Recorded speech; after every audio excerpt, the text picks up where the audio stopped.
waxa la isticmaalaa iyadoo marka lagu shubayo baraf hadii marka qofku xanuun dareemayo sidoo kale hadii marka uu jiro in marka qofku marka aad isku soo ururayo marka qofku xanuun aad dareemayo waxa la isticmaalaa waxa loo yaqaan hot compress iyadoo marka lagu shubayo biyo kulul ama marka waxyaabaha bedelkooda noqon kara kuwaas marka hoos u dhigi kara xanuunka qofku marka uu muruqa ka dareemayo.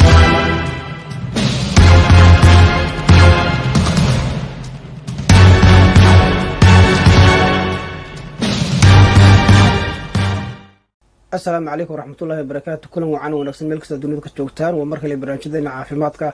isla mawduuceenan ay waxaan kaga hadli doonaa hababka loo daweeyo isla markaana looga hortago xanuunada ku dhaca lafaha iyo iskuysida oo ah mid ka mid ah xanuunada ugu badan ee hadda marka dunida ku soo badanaya kaas oo marka dad badan aad ay u cabanayaan marka laga hadlayo cilmisahaan dalka Mareykanka oo kale oo kamid ah dalalka dunida ugu weyn waxay sanadkii ku dhacaan ka badan 26 milyan oo qof kuwaas marka raasida daryeel caafimaad si looga daweeyo xanuunada marka ay dareemayaan marka laga hadlayo xanuunka laga dareemo lafaha iyo iskuysida inta badan waxa uu sababa dhaawac qofka soo gaaray sidoo kale xanuunka loo yaqaan arthritis-ka oo dadka Soomaalida u yaqaanaan rheumatism-ka oo inta badan ku dhaca iskuysida lafaha marka laga hadlayo dadka waaweyn waxay dareemaan xanuun kaas oo ka imanaya iskuysida lafaha marka qaarkood waxa laga yaabaa in xanuunkaas uu ka sii daro taas oo marka sababta in meelo kale oo kamid ah iskuysida marka qofka jirkiisa oo marka xanuunka uu ka dareemo waxaana sidoo kale dhici karta in dhammaan ku wada baaha ama wada gaaro dhammaan qaybaha lafaha ee marka jirka qofka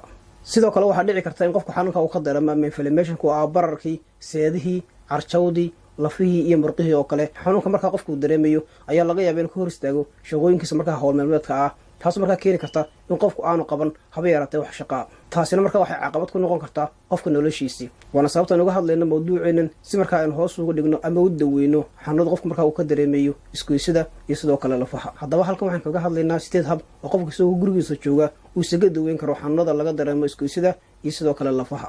habka koowaad ee marka lagu daweeyo xanuunada laga dareemo lafaha iyo iskuysida waa dawooyinka loo yaqaan over the counter drugs ama medicine-ka kuwaas oo inta badan iyagu aan u baahnayn qoraal dhakhtar isla markaana qofku suuqa ka soo iibsan karo ama farmasiga dawooyinkan waxa kamid ah kuwa loo yaqaan non-steroid anti-inflammatory drugs dawooyinkan inta badan waxa kamid ah dawada caanka ee loo yaqaan ibuprofen iyo sidoo kale aspirin dawooyinka shaqadoodu waxa tahay inay hoos u dhigaan bararka waxa kale qofku isticmaali karaa dawooyinka kamid tahay paracetamol oo iyaduna sidoo kale hoos u dhigaysa xanuunka marka qofku dareemayo haddaba marka laga hadlayo dawooyinka loo yaqaan non-steroid anti-inflammatory drugs-ka ay kamid yihiin ibuprofen sheegnay dawooyinkan sheegnay waxa laga yaabaa in muddo kooban marka qofku ay ka baabiyaan xanuunadii uu ka dareemiyay iskuysida iyo sidoo kale lafaha waxa sidoo kale la soo jeedinayaa inaan qofku muddo dheer aan isticmaalin dawooyinkaas sababta waxay keeni karaan xanuunada ku dhaca wadnaha waxa kale ay keeni karaan xanuunada ku dhaca habdhiska dheef mareenka sida marka mindhicirka iyo sidoo kale caloosha kuwaas oo ay ku sameyn karaan boogaha marka ku sameysma ama nabarada waxa kale oo ay keeni karaan xanuunada ku dhici kara kaliyaha oo marka qaarkood sabab noqon kara in marka kaliyaha shaqadii ay